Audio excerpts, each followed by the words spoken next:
ఇవాళ ఈడీ కవిత ఇంటికి వెళ్ళి అరెస్ట్ చేస్తారా లేదా న్యూస్ అయితే నడుస్తుంది.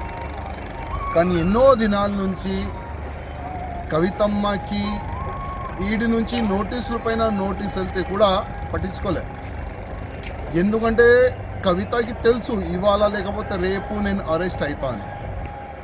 ఎందుకంటే మద్యం కుంభకోణంలో ఏ విధంగా ఆ పార్టీ డిప్యూటీ సీఎం కూడా జైలుకి వెళ్ళిండు, కవిత పేరు కూడా దాంట్లో ఉంది.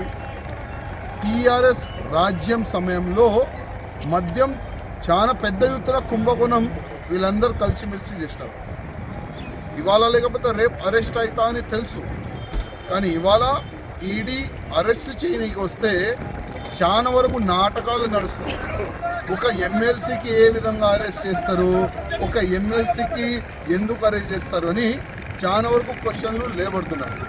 ఇవాళ నేను అడుగుతున్నా, నేను కూడా ఎమ్మెల్యే ఉండే కదా, అలా నాకు అరెస్ట్ చేసే సమయంలో ఈ మాటలు యాద రాలేదా?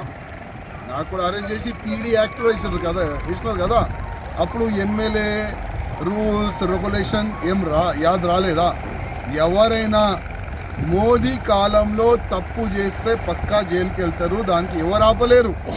ఎవరైనా ఉండని, ముఖ్యమంత్రి ఉండని, డిప్యూటీ ముఖ్యమంత్రి ఉండని, కవిత ఉండని, మన కేసీఆర్ గారు ఉండని, ఇంకా కేటీఆర్ గారు ఎవరైనా ఉండని, తప్పు చేస్తే పక్కా జైలుకి వెళ్తారు. ఇది మోదీ రాజ్యం. మోదీ రాజ్యంలో కరప్షన్ని అంతం చేయాలి, ఇదే లక్ష్యం మోదీ గారిది.